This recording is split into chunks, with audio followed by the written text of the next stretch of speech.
Okay guys, got the Dragon here again. This is a follow-up to my last video.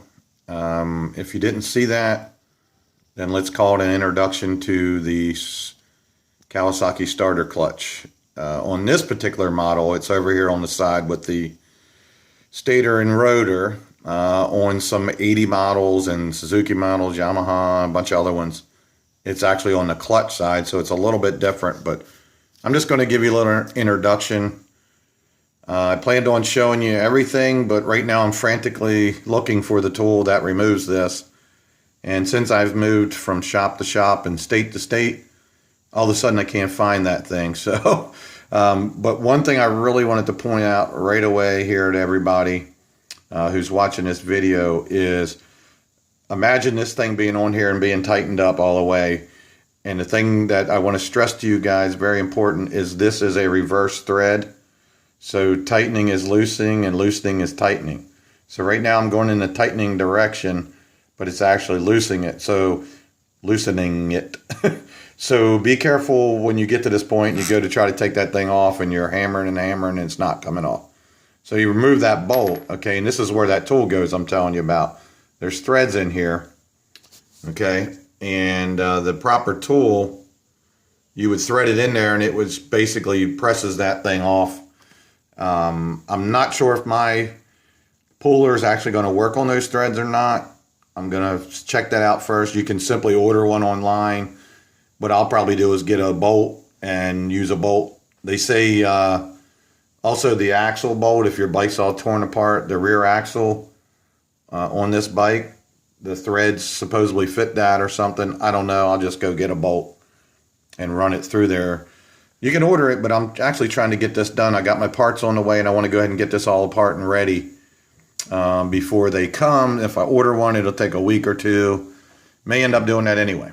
All right, so anyway, basically in the last video I explained this is a starter, and I had the cover on here. Here's a cover. I just got it hanging here with some zip ties to hold it up right now because I got the wires and the stator and everything's inside of there. You don't have to take that apart. So just move that out of the way, take the cover off. I, of course, drained all my oil because I'm changing it again anyway. And then I have a little drip pan here. You will get some oil in here. And you may or may not need a new gasket. It's always good to replace the gasket.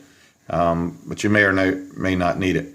So anyway, starter up here, okay, connected to your little gear on your starter. And then the chain goes down to this sprocket. Now this sprocket is bolted on. This is actually the clutch in here I'm talking about, which is also bolted to the back of the rotor. Okay, so inside of there is those spring-loaded rollers, they call it, and they will, when you hit that starter, they spring out and they grab a hold of the shaft, turn the engine, and that's how everything starts. Well, they get worn because they're constantly rolling around on there, and for whatever other reasons. I kind of think this thing sat for like 6 years. I kind of think I got some that are stuck or something because it only has 18,000 miles on it, and that's not usually where they start going out, but it is possible. So anyway, I don't want to ramble too much for you guys. Just let you kind of look in case you're a little nervous about pulling the cover off. Nothing's going to fall out or anything like that. Drain your oil. You don't even have to drain it all. If any, actually. That part I'm not 100% sure, but you will get some oil coming out. I'm changing it, and I just drained it all anyway. You will get a little bit of oil coming out of there. So, yeah, if you're just worried about what it looks like or if you're scared to take it off, just pull that cover off, and this is what you got. Like I say, you will need that tool to take it off properly.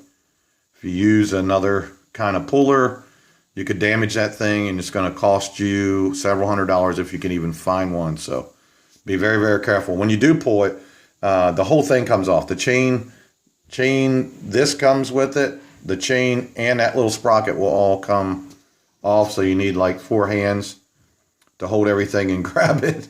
But anyway, there you go.